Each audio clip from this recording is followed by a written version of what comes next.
നാം ഒരു കുടുംബമാണ്. ജീസസ് ഫാമിലി, യേശുവിൻ്റെ കുടുംബം.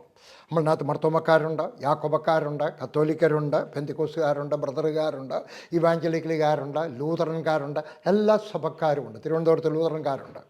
സകലർക്കും സ്വാഗതം പറയുകയാണ്. നാം കഴിഞ്ഞ ആഴ്ച ചിന്തിച്ചു യോശുവയെ പറ്റി.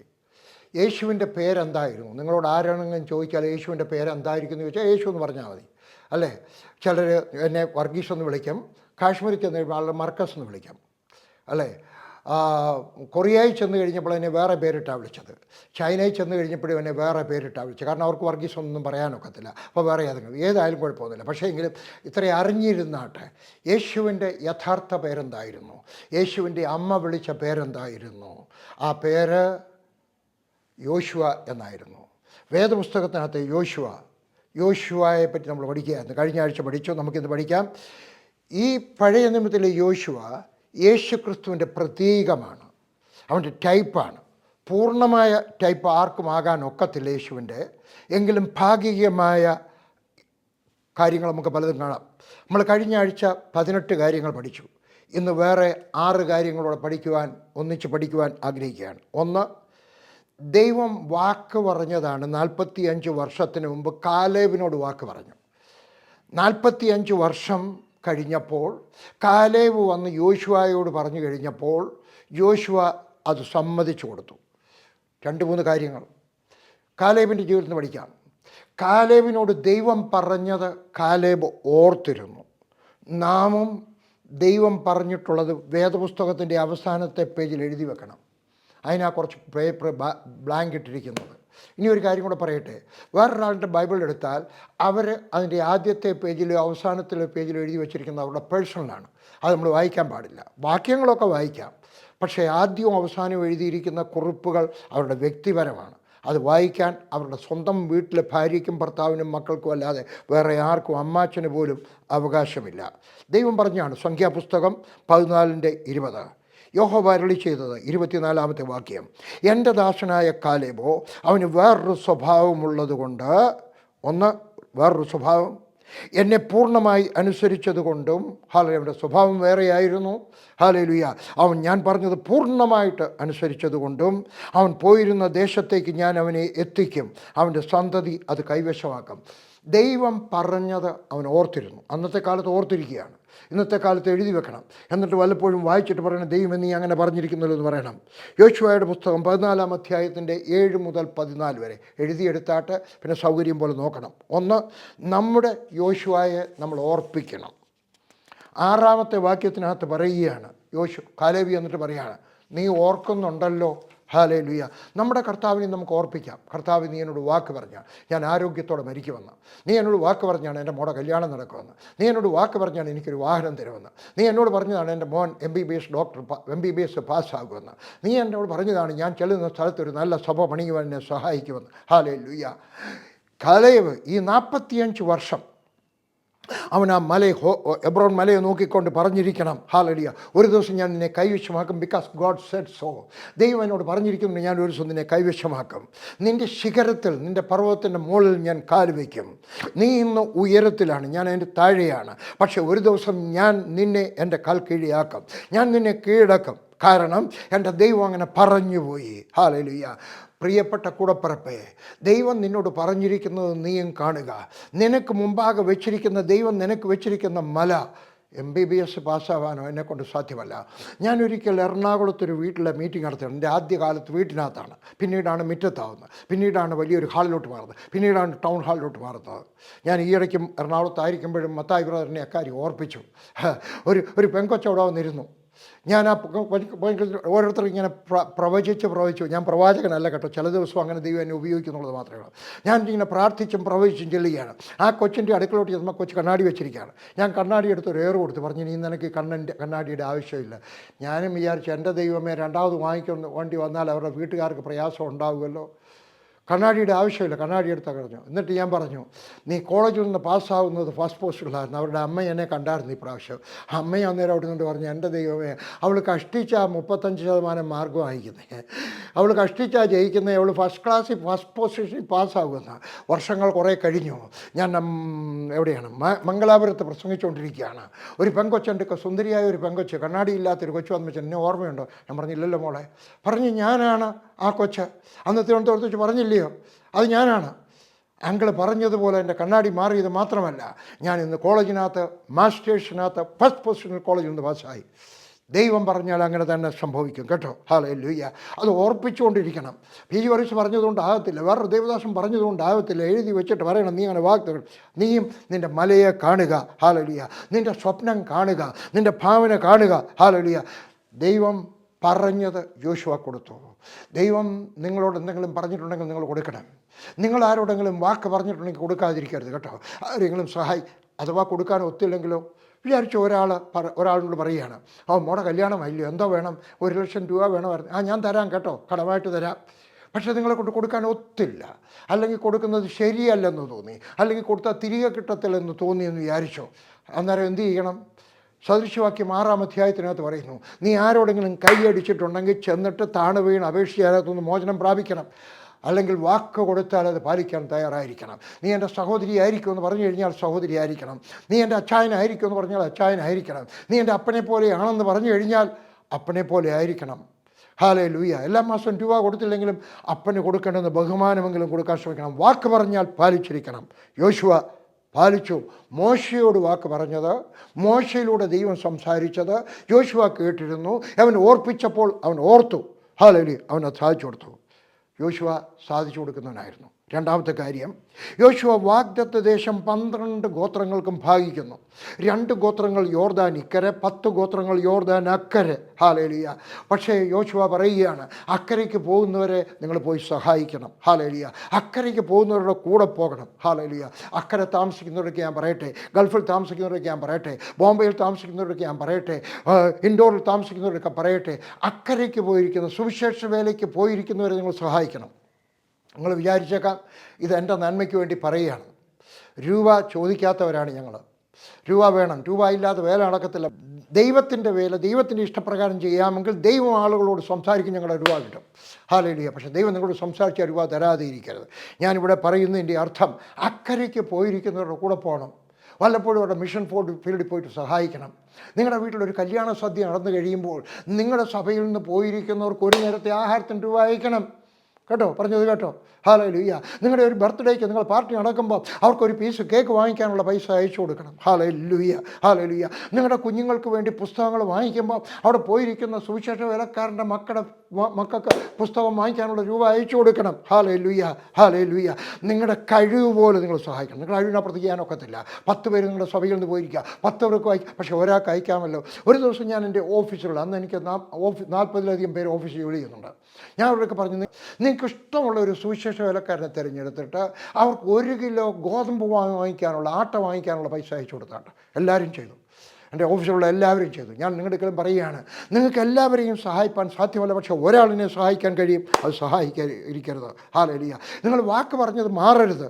സംഖ്യാപുസ്തകം 32:23 മലയാളത്തിൽ വായിക്കാം, എന്നിട്ട് ഇംഗ്ലീഷ് വായിക്കാം. നിങ്ങളുടെ പാപഫലം നിങ്ങൾ അനുഭവിക്കും. ഇംഗ്ലീഷിനകത്ത് അങ്ങനെയല്ല, കുറച്ചുകൂടെ വിശാലമാണ്. കിങ് ജെയിംസ് വേർഷനകത്ത് പറയുകയാണ്, be sure your sin will find you out. നിൻ്റെ പാപം നിന്നെ കണ്ടെത്തും, അത് എത്തിപ്പിടിക്കും. അതുകൊണ്ട് വാക്ക് പറഞ്ഞാൽ വാക്ക് പാലിക്കാതെ ഇരിക്കരുത്. അക്കരയ്ക്ക് പോകുന്നവരെ സഹായിക്കാതെ ഇരിക്കരുത്. ഇവിടെ നിനക്ക് സുഖമാണ്, ഇവിടെ നിനക്ക് സുഖമായിട്ട് ജീവിക്കാം അല്ലേ. പക്ഷേ അക്കരയ്ക്ക് പോയിരിക്കുന്നവരോ, അവർ യുദ്ധത്തിന് പോവുകയാണ്. അവരുടെ കൂടെ പോയിട്ട് യുദ്ധം ചെയ്തിട്ട് തിരികെ വരണം. ഹല്ലേലൂയ. അക്കരയ്ക്ക് പോയിരിക്കുന്നവരെ സഹായിക്കാൻ മറക്കരുത്. കഴിവുപോലെ. മൂന്നാമത്തെ കാര്യം, മനുഷ്യനായിട്ട് പിറന്നവൻ എല്ലാവർക്കും തെറ്റുപറ്റും. മനുഷ്യനായിട്ട് പിറന്നാണോ? നിങ്ങൾ പെന്തിക്കോസ് ആയിരിക്കാം, സൂപ്പർ പെന്തിക്കോസ് ആയിരിക്കാം, മർത്തോമായിരിക്കാം, സൂപ്പർ മർത്തോമായിരിക്കാം, കത്തോലിക്കലായിരിക്കാം, സൂപ്പർ കത്തോലിക്കലായിരിക്കാം. നിങ്ങൾ മാനസാന്തരപ്പെട്ട വ്യക്തിയാണെങ്കിൽ, പ്രത്യേകിച്ച് പരിശുദ്ധാത്മ സ്നാനം പ്രാപിച്ചിരിക്കുന്ന വ്യക്തിയാണെങ്കിലും നിങ്ങൾക്ക് അബദ്ധം പറ്റാൻ, തെറ്റുപറ്റാം. അബ്രഹാമിന് തെറ്റുപറ്റി, ഏലിയാവിന് തെറ്റുപറ്റി, ദാവീദിന് തെറ്റുപറ്റി, പത്രോസിന് തെറ്റുപറ്റി, പൗലോസിന് തെറ്റുപറ്റി, നമുക്കും തെറ്റുപറ്റാം. ഹല്ലേലൂയ. ജോഷുവായ്ക്കും തെറ്റുപറ്റി. ഞാൻ ഈ പറഞ്ഞതിൻ്റെ അർത്ഥം നമുക്ക് തെറ്റ് പറ്റുമെന്നും പറഞ്ഞുകൊണ്ട് ജീവിക്കുകയല്ല, പക്ഷെ തെറ്റുപറ്റാൻ സാധ്യതയുണ്ട് എന്ന് മറക്കരുത്. ഹല്ലേലൂയ. തെറ്റുപറ്റാം, അവന് തെറ്റുപറ്റി. ഗിബെയോനിലുള്ളവരെല്ലാവരും കൂടെ വന്നിട്ട് അവനെ ചതിച്ചു. അവൻ ചതിക്കപ്പെട്ടു. എന്താ കാര്യം? അവൻ ദൈവത്തോട് അഭിപ്രായം ചോദിച്ചില്ല. എൻ്റെ ശബ്ദം കേട്ടാട്ട്. ഹല്ലേലൂയ. അബദ്ധം പറ്റാതിരിക്കാനായിട്ട് വേദപുസ്തകം പഠിക്കണം, വേദപുസ്തക പ്രകാരം ജീവിക്കണം. ഹല്ലേലൂയ. എങ്ങനെയാണ് ആരാധിക്കേണ്ടത്, എങ്ങനെയാണ് സ്നാനപ്പെടേണ്ടത്, എങ്ങനെയാണ് ദശാംശം കൊടുക്കേണ്ടത്, എവിടെയാണ് ദശാംശം കൊടുക്കേണ്ടത്, ആരെങ്കിലും പറയുന്നതല്ല, വചനം പഠിക്കണം. ഹല്ലേലൂയ.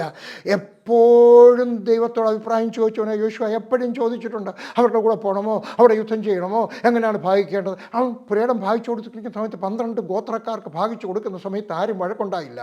നിങ്ങൾക്ക് ആർക്കെങ്കിലും ഒരു സ്വത്ത് ആരെയെങ്കിലും പിണക്കാതെ വീതിക്കണമെങ്കിൽ, കുറച്ച് കൂടുതൽ സ്വത്തുണ്ടെങ്കിൽ, 10 സെൻറ്റ് ഭൂമിയേ ഉള്ളൂ 2 പേർക്ക് ഭാഗിക്കണമെങ്കിൽ എളുപ്പമാണ്. എന്നാലും താഴത്തെ നിലയും മേളിലത്തെ നിലയും, താഴെ കിട്ടിയോ വിചാരിക്കും കണ്ടോ മേളിലത്തെ ആയിരുന്നു നല്ലത്, മേളിൽ കിട്ടിയോ താഴത്തെ ആയിരുന്നു നല്ലത് എന്നൊക്കെ വിചാരിക്കും. അവർ ഭാഗിച്ചിട്ട് ഒരു വഴക്കം ഉണ്ടായില്ല. കാര്യം എന്താണ്?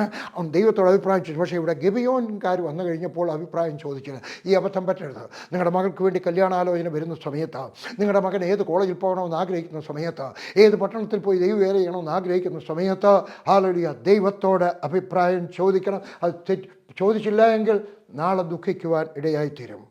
അബദ്ധം പറ്റിയെങ്കിൽ നമുക്കും അബദ്ധം പറ്റാം. അതുകൊണ്ട് അബദ്ധം പറ്റാതിരിക്കാൻ ദൈവത്തോട് ആലോചന ചോദിക്കാൻ ദൈവം ഏതെങ്കിലും വ്യക്തി സംസാരിക്കും. ചിലപ്പോൾ ഒരു പുസ്തകത്തിനകത്തോടായിരിക്കാം സംസാരിക്കുന്നത്. ഒരിക്കൽ ഞാൻ വിമാനത്തിനകത്ത് ഞാൻ വിമാനത്തിൽ കഴിയുന്നതും യാത്ര ചെയ്യാതിരിക്കാൻ ശ്രമിക്കും. ട്രെയിനിനകത്ത് പോകും. കഴിഞ്ഞ ആഴ്ച ട്രെയിനിനകത്താണ് യാത്ര പോയത്. ഇനി വരുന്ന ആഴ്ചയിലും അടുത്ത ആഴ്ചയും ഞാൻ ട്രെയിനിനകത്ത് യാത്ര ചെയ്യും.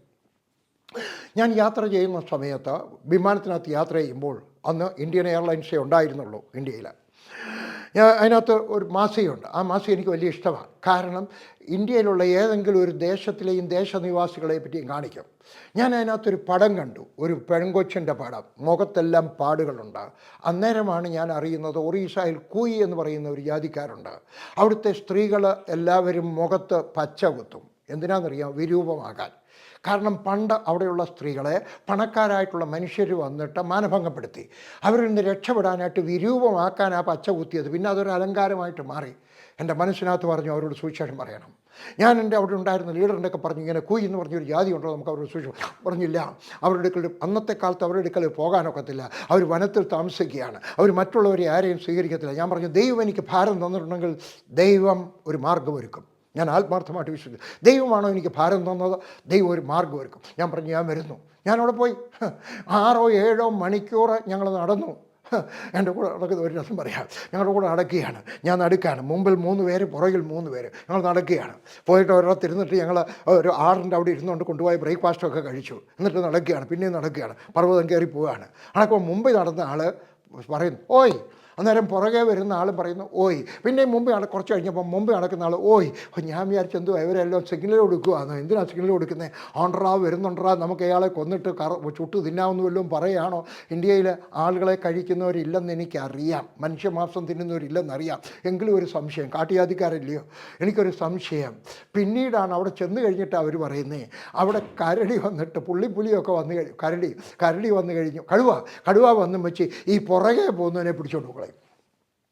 അതിനെ ഒരു സിഗ്നൽ ചോദിക്കാം ഓയ്. അപ്പോൾ പുറകെ വരുന്നത് ഓയ്, ഞാനിവിടെ ഉണ്ടെന്നാണ് പറയുന്നതിൻ്റെ അർത്ഥം. ഹല്ലേലൂയ. പക്ഷേ ഞാനവിടെ പോയി.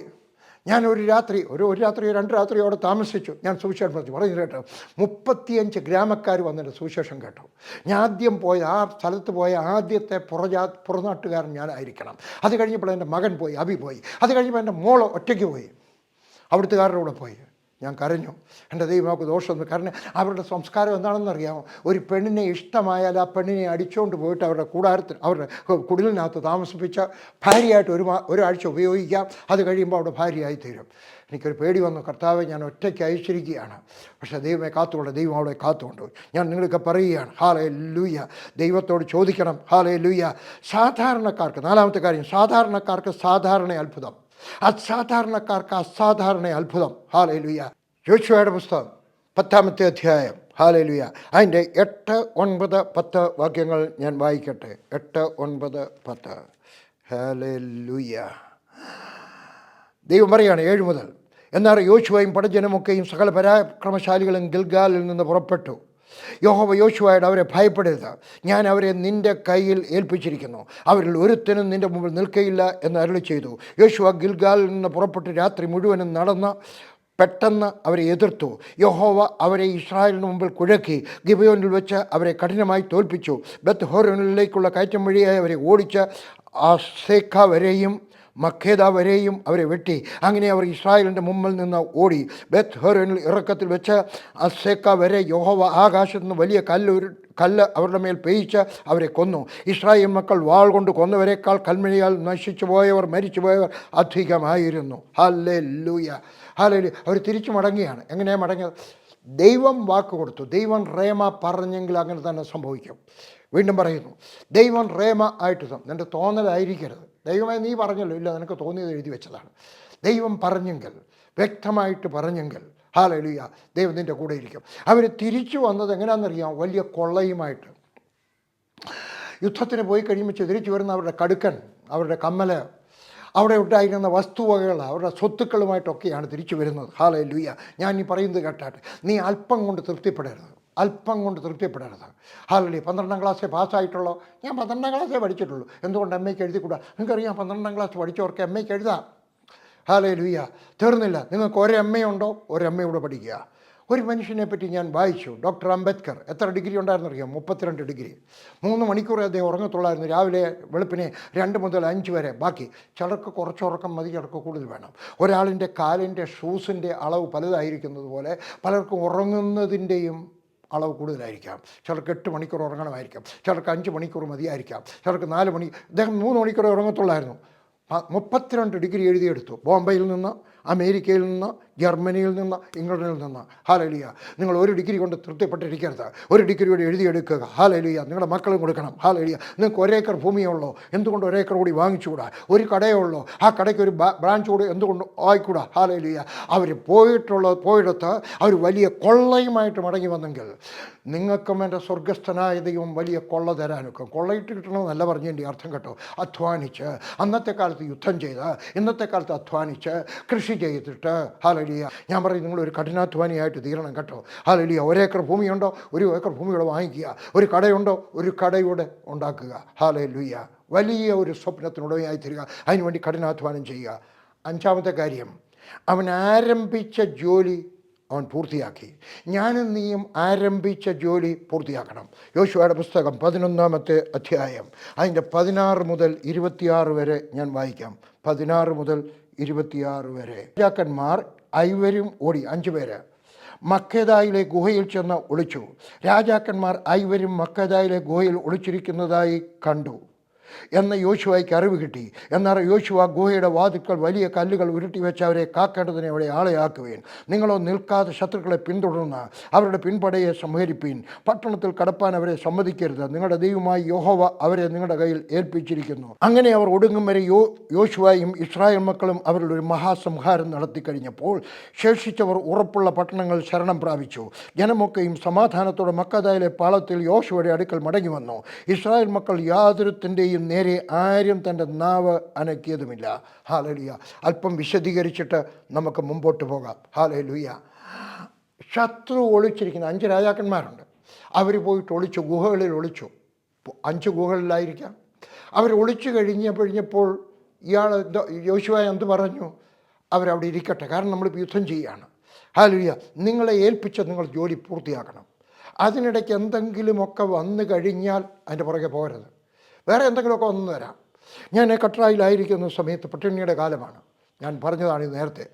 ആ സമയത്താണ് എനിക്ക് അലയൻ, ദുബായിയുടെ അടുക്കലുള്ളൊരു പട്ടണമാണ്, ഒരു എമിറേറ്റ്സാണ്. അവിടെ നിന്ന് ഒരു എഴുത്തെഴുതി വന്നു. കെ ജേക്കബ് എന്ന് പറഞ്ഞ ആൾ. തിരുവല്ലയിൽ KS ജേക്കബ് ഉണ്ട്, പാസ്റ്റർ KS ജേക്കബ്. അദ്ദേഹത്തിനൊക്കെ ചോദിച്ചാൽ അറിയാം. അവിടെ നിന്ന് എനിക്ക് എഴുത്ത് വന്നു. വർഗീസ് ബ്രദർ ഉറുദു ബൈബിളാണല്ലോ വായിക്കുന്നത്. ഇവിടെ കുറച്ച് പാകിസ്ഥാനിൽ നിന്ന് കുറേ ആളുകൾ വന്നിട്ടുണ്ട്, അവരുടെയും ഭാഷ ഉറുദുവാണ്. അവരിവിടെ 1000 പേരാണ് ഇവിടെ വന്നിരിക്കുന്നത്, പാകിസ്ഥാനിൽ നിന്ന് കൊണ്ടുവന്നിരിക്കുന്നത്. വർഗീസ് അവർക്ക് പാസ്റ്ററില്ല. വർഗീസ് അവരുടെ പാസ്റ്ററായിട്ട് വരാമോ? ഞങ്ങൾ വിസ തരാം. അമേരിക്കൻ ആശുപത്രി, അലൈനിലെ അമേരിക്കൻ ആശുപത്രിയുടെ വിസ തരാം. അമേരിക്കൻ ആശുപത്രിക്കകത്തെ ഒരു ക്വാർട്ടർ തരാം. വർഗീസിന് അങ്ങോട്ടും ഇങ്ങോട്ടും പോകാനായിട്ടൊരു വണ്ടി തരാം. ഞങ്ങൾ മുഴുവൻ സപ്പോർട്ട് തരാം. പോണോ? ഞാൻ ആ കടലാസ് നുള്ളിക്കറി ദൂരെ കളഞ്ഞു. കാരണം എന്നെ ദൈവം വിളിച്ചത് കാശ്മീരിലേക്കാണെന്ന് എനിക്കറിയാം. ഇപ്പോൾ എന്നെ വിളിച്ചിരിക്കുന്ന മൊത്തം നോർത്ത് ഇന്ത്യക്ക് വേണ്ടിയാണ്. ദൈവം നിന്നെ ഏൽപ്പിച്ചിരിക്കുന്ന ജോലി ഇടയ്ക്ക് വെച്ച് നിർത്തരുത് കേട്ടോ. ഹല്ലേലൂയ. അപ്പോൾ അവൻ കണ്ടു ശത്രുക്കൾ ഒളിച്ചിരിക്കുന്നു. അപ്പോൾ അവൻ എന്ത് പറഞ്ഞു? വലിയ കല്ല് കൊണ്ടുവന്ന് വെച്ചോട്ടെ, ശത്രുവിനെ നിങ്ങൾ കാണണം, നിങ്ങളുടെ നേരെ വരുന്ന ശത്രുവിനെ കാണണം. അത് ചിലപ്പോൾ പെണ്ണായിരിക്കാം, ആണായിരിക്കാം, പണമായിരിക്കാം, അഹങ്കാരമായിരിക്കാം, വിദേശത്തേക്ക് പോകാനുള്ള ഓപ്പർച്യൂണിറ്റി ആയിരിക്കാം. ഹല്ലേലൂയ. ശത്രുവിനെ കാണണം. ഹല്ലേലൂയ. അതുകൊണ്ട് പറഞ്ഞു വലിയ കല്ല് വെച്ചാട്ടെ, മാത്രമല്ല കാവൽക്കാരെ ആക്കിയാട്ടെ, ഞാൻ ഈ യുദ്ധം കഴിഞ്ഞിട്ട് ശത്രുവിനെ തോൽപ്പിച്ചിട്ട് ഞാൻ മടങ്ങി വരും. ഹല്ലേലൂയ. ഹല്ലേലൂയ. 21 വാക്യം വായിക്കട്ടെ. ജനമൊക്കെയും സമാധാനത്തോടെ മക്കതയിൽ പാളത്തിൻ്റെ യോശുവയുടെ അടുക്കൽ മടങ്ങി വന്ന് ഇസ്രായേൽ മക്കൾ ഒരുത്തിനെയും നേരെ ആരും തൻ്റെ നാവ് അനക്കിയില്ല. ഹല്ലേലൂയ. എനിക്കിഷ്ടപ്പെട്ട ഒരു വാക്യാണ്. ആരും നാവ് അനക്കിയില്ല. ഇസ്രായേലിൻ്റെ അഭിഷേകത്തിന് ശക്തിയുണ്ട് കേട്ടോ. ഹല്ലേലൂയ. ഹല്ലേലൂയ. പുറപ്പാട് പുസ്തകം 11 അധ്യായത്തിൻ്റെ 7 വാക്യം പറയുകയാണ്, ഇസ്രായേൽ മക്കൾ പുറപ്പെടുമ്പോൾ ഇസ്രായേൽ മക്കളിൽ യാതൊരു മനുഷ്യൻ്റെയോ മൃഗത്തിൻ്റെയോ നേരെ ഒരു നായ് പോലും, ഒരു പട്ടി പോലും നാവ് അനക്കുകയില്ല. ഇത് സംഭവിക്കത്തില്ല. ഇസ്രായേൽ ജനം പുറപ്പെട്ടു വരികയാണ്. 30 ലക്ഷം പേരെ ഒരൊറ്റ രാത്രി കൊണ്ട് പുറപ്പെട്ടു പോവുകയാണ്. അവരുടെ കൂടെ കോഴിയുണ്ട്, അവരുടെ കൂടെ താറാവ് കാണും. താറാവ് ഇല്ലെങ്കിലും മരുഭൂമിയാണ്, കണ്ടില്ലെങ്കിലും കണ്ടെന്ന് വരാം. ഹല്ലേലൂയ. പശുവുണ്ട്, ആളുണ്ട്, കാളയുണ്ട്. ഇതെല്ലാം കൂട്ടി നടന്നു പോകുന്ന സമയത്ത് ഒരു പട്ടി കുറയ്ക്കാതിരിക്കുമോ? ഇല്ല. രാത്രിയിൽ നിങ്ങളൊരു ഗ്രാമത്തിൽ കൂടെ പോയാട്ടെ, പട്ടി കുറയ്ക്കും. ഇവിടെ പട്ടി പോലും കുറച്ചില്ല. കാര്യം ദൈവം അതിൻ്റെ നാവ് അടക്കിക്കളഞ്ഞു, അതിൻ്റെ വായ മൂടിക്കളഞ്ഞു. തമിഴ് പറഞ്ഞാണ് കേട്ടോ, വായ മൂടിക്കളഞ്ഞു. ഹല്ലേലൂയ. അതിൻ്റെ വായ അടച്ചു കളഞ്ഞു. ഹല്ലേലൂയ. ഇവിടെയും ശത്രുക്കൾ. ഹല്ലേലൂയ. ഇനിയും പറയുന്നത് കേട്ടെ, ദൈവം നിൻ്റെ കൂടെ ഉണ്ടെങ്കിൽ, ദൈവത്തിൻ്റെ ആത്മാവ് നിൻ്റെ കൂടെ ഉണ്ടെങ്കിൽ, ദൈവത്തിൻ്റെ അഭിഷേകം നിന്നിലുണ്ടെങ്കിൽ, ദൈവത്തിൻ്റെ റേമ നിൻ്റെ കൂടെ ഉണ്ടെങ്കിൽ ആരുടെയും നാം അനങ്ങത്തില്ല കേട്ടോ. ഹല്ലേലൂയ. 24, 25, 26 വാക്യങ്ങളൂടെ ഞാൻ വായിക്കട്ടെ. 24, 24. അവർ അങ്ങനെ ചെയ്തു. ഹല്ലേലൂയ. യെരൂശലേം രാജാവ്, ഹെബ്രോൻ രാജാവ്, യർമൂത്ത് രാജാവ്, ലാഖീഷ് രാജാവ്, എഗ്ലോൻ രാജാവ് എന്നീ 5 രാജാക്കന്മാരെയും ഗുഹയിൽ നിന്ന് അവൻ്റെ അടുക്കൽ കൊണ്ടുവന്നു. യുദ്ധം കഴിഞ്ഞപ്പോൾ അവരെ കൊണ്ടുവന്നു. 24. രാജാക്കന്മാരെ യോശുവയുടെ അടുക്കൽ കൊണ്ടുവന്നപ്പോൾ യോശുവ ഇസ്രായേൽ പുരുഷന്മാരെയൊക്കെയും വിളിപ്പിച്ച് തന്നോടുകൂടെ പോയ പടജനത്തിൻ്റെ അധിപന്മാരോട് അടുത്തു വന്ന ഈ രാജാക്കന്മാരുടെ കഴുത്തിൽ കാൽ വെപ്പീനെന്ന് പറഞ്ഞു. അവർ അടുത്തിയെന്ന് അവരുടെ കഴുത്തിൽ കാൽ വെച്ചു. യോശുവ അവരോട് ഭയപ്പെടരുത്, ശങ്കിക്കരുത്, ഉറപ്പും ധൈര്യമുള്ളവരായിപ്പോയാൻ നിങ്ങൾ യുദ്ധം ചെയ്യുന്ന സകല ശത്രുവോട് ഇങ്ങനെ തന്നെ ചെയ്യും എന്ന് പറഞ്ഞു. അതിനുശേഷം യോശുവ അവരെ വെട്ടിക്കൊന്ന 5 മരത്തിന്മേൽ തൂങ്ങി. അവർ സന്ധ്യ വരെ തൂങ്ങിക്കിടന്നു. എനിക്ക് വളരെ ഇഷ്ടപ്പെട്ട ഒരു ദിവസം പ്രസംഗിക്കാൻ എനിക്ക് കഴിയും, ഒരു മുഴുവൻ സന്ദേശം എനിക്ക് കൊടുക്കുവാൻ കഴിയും. 5 രാജാക്കന്മാരെ ഓടിച്ചു. നമ്മളെയും ഭയപ്പെടുത്തുന്നതായിട്ടുള്ള, നമ്മളെയും രോഗികളാക്കുന്ന, നമ്മയും പിന്മാറ്റത്തിലേക്ക് നയിക്കുന്നതായിട്ടുള്ള ഏതെങ്കിലുമൊക്കെ രാജാക്കന്മാർ, ഏതെങ്കിലും ശത്രുക്കൾ ഉണ്ടെങ്കിൽ അവരെ പിടിക്കണം. അവരെ പിടിച്ചുകൊണ്ടുവന്ന് യോശുവ പറഞ്ഞു കൊണ്ടുവന്നാട്ടെ. അവരെ അവിടെ എല്ലാം താഴെ കിടത്തി. അവർ കൊണ്ടുവന്നപ്പോഴൊക്കെ വിചാരിച്ചാണ് ഞങ്ങളെ അങ്ങ് വിടുമെന്നൊക്കെ വിചാരിച്ചാണ്. പക്ഷേ കൊണ്ടുവന്ന് താഴെ കിടത്തി. എന്നിട്ട് പ്രഭുക്കന്മാരെ വിളിച്ചു. ആരാണ് പ്രഭുക്കന്മാർ? ഹല്ലേലൂയ. ഓരോരുത്തരെയും ലീഡർ. നിങ്ങൾ പ്രഭുവാണ്, നിങ്ങളുടെ കുടുംബത്തിൻ്റെ പ്രഭുവാണ്, നിങ്ങളുടെ സൺഡേ സ്കൂളിൻ്റെ പ്രഭുവാണ്, നിങ്ങളുടെ സഭയുടെ പ്രഭുവാണ്, നിങ്ങളുടെ സഭാ വിഭാഗത്തിൻ്റെ പ്രഭുവാണ്. ഹല്ലേലൂയ. നിങ്ങളൊക്കെ പറയുകയാണ് ഈ ശത്രുവിൻ്റെ നേരെ, നിങ്ങളെ ആക്രമിക്കുന്ന ശത്രുവിൻ്റെ നേരെ, നിങ്ങളെ കീഴടക്കുന്നതായിട്ടുള്ള പണത്തിൻ്റെ ഞെരുക്കം, ഹല്ലേലൂയ, രോഗങ്ങളുടെ പ്രവാഹം, കുടുംബ വഴക്ക്, ഇതിൻ്റെയൊക്കെ കഴുത്തേൽ കാല് വയ്ക്കണം. ഹല്ലേലൂയ. ഭയപ്പെടരുത്, ശങ്കിക്കുകയും അരുത്. ഹല്ലേലൂയ. ഞാൻ നിങ്ങൾക്കൊരു ഹോംവർക്ക് ഇപ്പോൾ തരാൻ പോവുകയാണ്. ഇപ്പോൾ സമയത്ത് നിങ്ങൾ ആരൊക്കെയാണ് എൻ്റെ ശബ്ദം കേൾക്കുന്നത്? നിങ്ങളെ പേടിപ്പിക്കുന്നുള്ള ഒരു രാജാവുണ്ടോ? 2 രാജാവുണ്ടോ? സ്ത്രീ, പുരുഷൻ, പണം, അഹങ്കാരം, കുടുംബ വഴക്ക്, ദാരിദ്ര്യം, ഞെരുക്കം, ഏതാണ് നിങ്ങളെ ഭയപ്പെടുത്തുന്നതായിട്ടുള്ള ദുഷ്ടാത്മശക്തി? ഏതാണ് ആ രാജാവ്? ഹല്ലേലൂയ. വലിയ ശക്തിശാലിയാണ്, വലിയ കടഭാരം. ഹല്ലേലൂയ. എഴുന്നേറ്റ് നിൽക്കാം.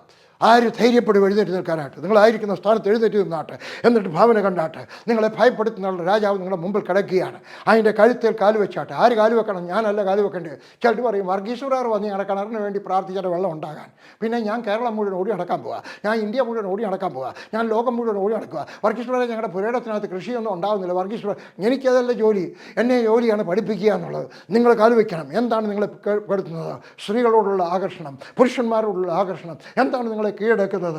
അല്ല, ധനത്തിൻ്റെ ഞെരുക്കം. എന്താണ് കടഭാരം? എന്താണ് രോഗം? എന്താണ് കുടുംബ വഴക്ക്? എന്താണ് ബിസിനസ് നന്നാവുന്നില്ല? എന്താണ് നിങ്ങളെ കീഴടക്കുന്നത്? നിങ്ങളുടെ സഭ മുരടിച്ചു പോകുന്നു. അതിന് നിങ്ങളുടെ മുമ്പിൽ കിടക്കുകയാണ്. നിങ്ങളുടെ മുമ്പിൽ കിടക്കുന്ന ഭാവന കണ്ടാട്ടെ. നിങ്ങൾ എണ്ണിയാട്ടെ. 1, 2, 3, 4, 5 എത്ര രാജാക്കന്മാരുണ്ട് എണ്ണിയാട്ടെ. ഹാലലി. ചിലപ്പോൾ 6, 7, 8, 9 കാണുമ്പോൾ കണ്ടാട്ടെ. എന്നിട്ട് അതിൻ്റെ മേൽ കാല് വെച്ചാട്ടെ. ഹാലലി. അപ്പച്ച കാല് വെച്ചാട്ടെ, അമ്മച്ചി കാല് വെച്ചാട്ടെ, മോനെ കാല് വെച്ചാട്ടെ, മോളെ കാല് വെച്ചാട്ടെ, മരുമോളെ കാല് വെച്ചാട്ടെ, ഹാലലി, കുഞ്ഞുങ്ങൾ കാല് വെച്ചാട്ടെ. എന്നിട്ട് വെട്ടിക്കൊന്ന് വന്നാട്ടെ. എന്താണ് വാള്? ദൈവത്തിൻ്റെ വചനമാണ് വാള്. ഇതുകൊണ്ട് പറഞ്ഞാട്ടെ, മരിക്കുക. യേശുവിൻ്റെ നാമത്തിൽ ഞാൻ കൽപ്പിക്കുന്നു, മരിക്കുക. ഇന്നു മുതൽ നീ എൻ്റെ വീട്ടിൽ താമസിക്കത്തില്ല. നിന്നെ ഞാൻ കൊന്നിരിക്കുന്നതിന് കെട്ടി തൂക്കിയാട്ടെ. വൈകുന്നേരം വരെ എന്തിനാണ് സകലരും കാണാം? നിന്നോട് എതിർക്കുന്നതായിട്ടുള്ള ബാക്കി ഓരോന്നും, ഈ വന്നിരിക്കുന്ന ക്യാൻസർ മാത്രമല്ല, ഈ വന്നിരിക്കുന്ന അൾസർ മാത്രമല്ല, ഈ വന്നിരിക്കുന്ന മുട്ടുവേദന മാത്രമല്ല, ഈ വന്നിരിക്കുന്ന നടുവേദന മാത്രമല്ല, ഈ വന്നിരിക്കുന്ന കഴുത്തുവേദന മാത്രമല്ല, നിൻ്റെ പണത്തിൻ്റെ ഞെരുക്കം മാത്രമല്ല, നിൻ്റെ ബിസിനസ് ചെറുതാകുന്നത് മാത്രമല്ല, നിനക്കെതിരെ വരുന്ന ഓരോ ശത്രുവിൻ്റെയും കഴുത്തിൽ കാൽ വെച്ചിട്ട് വെട്ടിക്കൊന്ന് കെട്ടിത്തൂക്കണം. ഹല്ലേലൂയ. എന്നിട്ട് പറയണം, എന്നെ കെട്ടിത്തൂക്കുന്നത് മറ്റുള്ളവർ കാണാനായിട്ട് എൻ്റെ ദൈവം ചെയ്ത ഇതാണ്. ചിലരുടെയൊക്കെ പറയും, വർഗീസ് എവിടെ പോയി കഴിഞ്ഞാലും തൻ്റെ ഭാര്യയുടെ കഥ പറയും. പിന്നെ ഞാൻ അയലത്തുകാരിയുടെ കഥ പറയണോ? അറിയാൻ ചോദിക്കുകയാണ്. അല്ല, ആരുടെ കാര്യമാണ് പറയേണ്ടത്? ഞാൻ എൻ്റെ കാര്യമല്ലാതെ ഞാൻ ആരുടെ കാര്യം പറയും? എൻ്റെ ഭാര്യയുടെ അല്ലാതെ ഞാൻ വേറെ ആരുടെ കാര്യം പറയും? ഹല്ലേലൂയ. എൻ്റെ മക്കളുടെ കാര്യം പറയും. ദൈവം എനിക്ക് വേണ്ടി ചെയ്തിരിക്കുന്നത് പറയും. ഞാനിങ്ങനെ പറയും. ചിലർ ഒരു വീട്ടിലൊരു കോഴിയുണ്ട്, വേറൊരു വീട്ടിലൊരു താറാവുണ്ട്. ആ താറാവ് കോഴി ഒരു മുട്ട ഇട്ടുമ്പോൾ അതിൽ കൂടെ ഒക്കെ ചലിച്ചുകൊണ്ട് നടക്കുകയാണ്. ഞാൻ പെണ്ണാന്നേ, അയ്യോ ഞാൻ മുട്ടയിട്ടേ, ഞാനൊരു മുട്ടയിട്ടേ, ഭയങ്കരമായിട്ട് കൊക്കൊക്കൊക്കൊക്കെ. കോഴിയുടെ ഭാഷ എന്തുവാണെന്നറിയാമോ? ഹിന്ദിയാണ്. കോഴി മുട്ടയിട്ടിട്ട് എന്തുവാ പറയുന്നറിയാമോ? ഫക് ഫക് ഫക് ഫക് ഫക്കാക്കെ ഖാവു എന്ന് പറഞ്ഞാൽ പുഴുങ്ങി തിന്നിടാന്ന്. അതൊരു ഫലിതമാണ് കേട്ടോ. ഹല്ലേലൂയ. കോഴിയോടെല്ലാം ചലിച്ചുകൊണ്ടിരിക്കുക. ഞാൻ പെണ്ണാന്നേ, ഞാൻ മുട്ടയിട്ടേ, ദൈവം എന്നെ അനുഗ്രഹിച്ചേ. ഹല്ലേലൂയ. അപ്പുറത്തൊരു താറാവുണ്ട്. താറാവ് ഒരു വലിയ മുട്ട ഇട്ടും വെച്ച് പറയാം, ഈ ഒരു കൊച്ചു മുട്ടയിട്ടാണ് നീ ഇത്രയും കിടന്ന് ചലിക്കുന്നത്, ഞാൻ വലിയ മുട്ടയിട്ട് നീ താറാവായിരിക്കാം, നീ അനങ്ങുന്നില്ലായിരിക്കാം. എൻ്റെ ദൈവം എനിക്കൊരു ബട്ടൺ തന്നാൽ, ഞാൻ പോയ രാജ്യങ്ങളിൽ 52 രാജ്യത്ത് ഞാൻ പോയിട്ടുണ്ട്, 52 രാജ്യത്ത് ഞാൻ പ്രസംഗിച്ചിട്ടുണ്ട്. എൻ്റെ ദൈവം എനിക്കൊരു ബട്ടൺ തന്നു. എൻ്റെ ദൈവം എനിക്ക് 25 പൈസയുടെ ഒരു നാണയം എൻ്റെ പോക്കറ്റിനകത്ത് ഇട്ട് തന്നു. എൻ്റെ ദൈവം എനിക്കൊരു ഷർട്ട് തന്നു. എൻ്റെ ദൈവം എൻ്റെ പാൻറ്റ് കീറിപ്പോയി കഴിഞ്ഞപ്പോൾ നൈജീരിയയിൽ നിന്ന് ഒരാൾ എനിക്കൊരു വില കൂടിയ പാൻറ്റിൻ്റെ തുണി അയച്ചു തന്നു. ഹല്ലേലൂയ. എൻ്റെ ദൈവം ആരാണ്? ഞാൻ പ്രാർത്ഥിക്കുമ്പോൾ ദൈവം നിനക്ക് ചെയ്തിട്ടുള്ളത് വിളിച്ചു പറയുക. ഹല്ലേലൂയ. മറ്റുള്ളവരൊക്കെ പറയാൻ തക്കവണ്ണം. ഹല്ലേലൂയ. ഞാൻ ചോദിക്കുകയാണ്, ഞാൻ പറഞ്ഞത് നിങ്ങൾ അനുസരിച്ചോ? എഴുന്നേറ്റ് നിന്നോ? ഇല്ലെങ്കിൽ എഴുന്നേറ്റ് നിൽക്കാം. ഒരവസരം കൂടി തരികയാണ്. നിങ്ങളെ ഭയപ്പെടുത്തുന്നതായിട്ടുള്ള രാജാക്കന്മാർ, നിങ്ങളെ പേടിപ്പിക്കുന്നതായിട്ടുള്ള രാജാക്കന്മാർ, നിങ്ങളുടെ നേരെ അട്ടഹസിക്കുന്നതായിട്ടുള്ള രാജാക്കന്മാർ, നിന്നെ കൊല്ലുമെന്ന് പറയുന്ന, നീ മുടിഞ്ഞു പോകുമെന്ന് പറയുന്ന, നീ നശിച്ചു പോകുമെന്ന് പറയുന്ന, നിനക്ക് ഭാവിയില്ലെന്ന് പറയുന്നതായിട്ടുള്ള ആ രാജാവ് രോഗത്തിൻ്റെ, കഷ്ടതയുടെ, ഞെരുക്കത്തിൻ്റെ, കുടുംബവഴക്കിൻ്റെ, പ്രയാസത്തിൻ്റെ ഏതെങ്കിലുമൊക്കെ രാജാക്കന്മാരുണ്ടെങ്കിൽ അവർ കിടക്കട്ടെ. എന്നിട്ട് നിങ്ങൾ അതിൻ്റെ മേൽ കാൽ വയ്ക്കുക.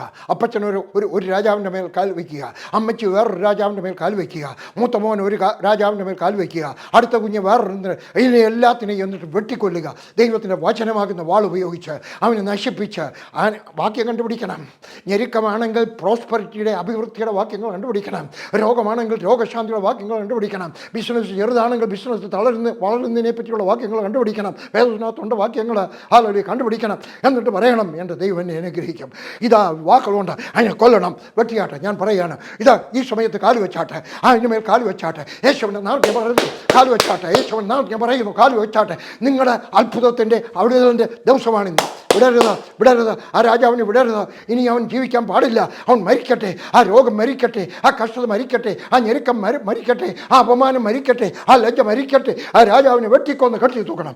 മക്കളുടെയൊക്കെ പറയണം, അയൽക്കാരുടെയൊക്കെ പറയണം. ഇന്ന് പറയാനൊത്തില്ലെങ്കിലും 10 വർഷം കഴിയുമ്പോൾ പറയാനൊക്കും. അതായിരുന്നു എൻ്റെ അനുഭവം. പക്ഷേ എൻ്റെ സ്വർഗസ്ഥനായ ദൈവം എൻ്റെ അനുഭവം, എൻ്റെ കഷ്ടതയെ മാറ്റി, എൻ്റെ പ്രയാസത്തെ മാറ്റി, എൻ്റെ രോഗത്തെ മാറ്റി എനിക്ക് സൗഖ്യം തന്നിരിക്കുന്നു. 6-ാമത്തെ കാര്യം, അവസാനത്തെ കാര്യം പറഞ്ഞ് അവസാനിപ്പിക്കാം. മരിക്കുന്നതിന് മുമ്പ് 24-ാമത്തെ അധ്യായം അതിൻ്റെ 15-ാമത്തെ വാക്യം. ഹല്ലേലൂയ. യഹോവയെ സേവിക്കുന്നത് നന്നല്ല എന്ന് നിങ്ങൾക്ക് തോന്നുന്നുവെങ്കിൽ, നദിക്ക് അക്കരെ വെച്ച് നിങ്ങളുടെ പിതാക്കന്മാർ സേവിച്ച ദേവന്മാരെയോ, നിങ്ങൾ പാർത്തു വരുന്ന ദേശത്തിലെ അമാരിയുടെ ദേവന്മാരെയോ ആരെ സേവിക്കുമെന്ന് ഇന്ന് തിരഞ്ഞെടുത്തുള്ളൂ. ഞാനും എൻ്റെ കുടുംബമോ ഞങ്ങൾ യഹോവയെ സേവിക്കാം. അവനൊരു വിൽപത്രം എഴുതി വയ്ക്കുകയാണ് കേട്ടോ. ഹല്ലേലൂയ. അവനൊരു വിൽപത്രം എഴുതി വയ്ക്കുകയാണ്. എന്താണ് പറയുന്നത്? ഞാനും എൻ്റെ കുടുംബവും ഞങ്ങൾ യഹോവയെ സേവിക്കും. നിങ്ങൾക്ക് ഇഷ്ടമുള്ളവരെ സേവിച്ചാട്ടെ. നിങ്ങൾ മരിക്കുന്നതിന് മുമ്പ് നിങ്ങളുടെ മക്കളോട്, നിങ്ങളുടെ മരുമക്കളോട്, നിങ്ങളുടെ കൊച്ചുമക്കളോട് ഒരു വിൽപത്രം എഴുതി വെക്കണം. എന്താണ് പറയേണ്ടത്? ഞാനും എൻ്റെ കുടുംബവും ഞാൻ എൻ്റെ ദൈവത്തെ ആരാധിക്കും. നിങ്ങൾക്ക് ഇഷ്ടമുള്ള പോലെ ചെയ്യാനുള്ള അവകാശമുണ്ട്. നിങ്ങൾ തടയാൻ സാധ്യതയുള്ളൂ. ഞാൻ തടഞ്ഞാലും നിങ്ങൾ ചെയ്യും. ഹല്ലേലൂയ. എന്നാൽ ഹല്ലേലൂയ, ഇതാ 24-25-ാമത്തെ വാക്യം കൂടെ ശ്രദ്ധിച്ചാട്ടെ. 24-25.